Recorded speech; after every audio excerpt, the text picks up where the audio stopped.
साथियों,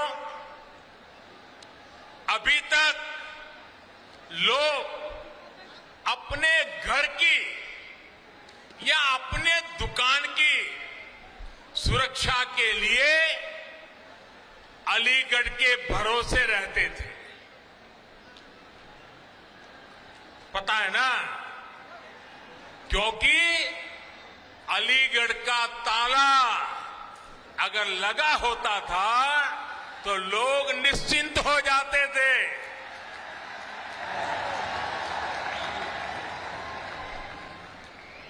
और मुझे आज बचपन की एक बात करने का मन कर रहा है। करीब 55-60 साल पुरानी बात है। हम बच्चे थे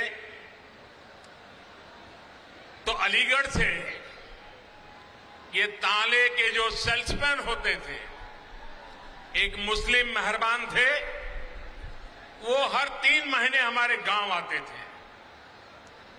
अभी भी मुझे याद है, वो काली जैकेट पहनते थे और सेल्समैन के नाते दुकानों में अपना ताला रख के जाते थे और 3 महीने के बाद आकर के पैसे ले जाते थे। गांव के अगल बगल के गांवों में भी व्यापारियों के पास जाते थे, उनको भी ताले देते थे। और मेरे पिताजी से उनकी बड़ी अच्छी दोस्ती थी और वो आते थे तो 4-6 दिन हमारे गांव में रुकते थे और दिन भर जो पैसे वो वसूल करके ले आते थे तो मेरे पिताजी के पास छोड़ देते थे और मेरे पिताजी उनके पैसों को संभालते थे। और 4-6 दिन के बाद जब वो मेरा गांव छोड़ करके जाते थे तो मेरे पिताजी से वो सारे पैसे लेकर के फिर वो अपना ट्रेन से निकल जाते थे। और हमने बचपन में 2 शहरों उत्तर प्रदेश के बड़े परिचित रहे, एक सीतापुर और दूसरा अलीगढ़। हमारे गांव में अगर किसी को आंख की बीमारी में ट्रीटमेंट करनी है तो हर कोई कहता था सीतापुर जाओ। हम ज्यादा समझते नहीं थे, लेकिन सीतापुर शब्द सुनते थे। और दूसरा, इस महाशय के कारण अलीगढ़ बार बार सुनते थे। लेकिन साथियों, अब अलीगढ़ के रक्षा उपकरण भी,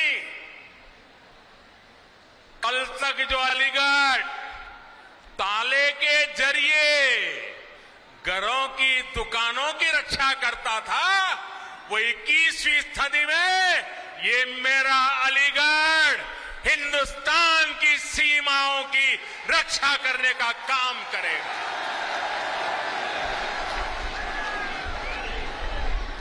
यहां ऐसे आयुध बनेंगे। 1 डिस्ट्रिक्ट 1 प्रोडक्ट योजना के तहत यूपी सरकार ने अलीगढ़ के तालों और हार्डवेयर को एक नई पहचान दिलाने का काम किया है। इससे युवाओं के लिए, एमएसएमईज के लिए नए अवसर तैयार हो रहे हैं। अब डिफेंस इंडस्ट्री के जरिए भी यहां के मौजूदा उद्यमियों को, एमएसएमईज को विशेष लाभ होगा और नए एमएसएमईज के लिए प्रोत्साहन भी प्राप्त होगा। जो छोटे उद्यमी हैं, उनके लिए भी डिफेंस कॉरिडोर का अलीगढ़ नोड नए मौके बनाएगा।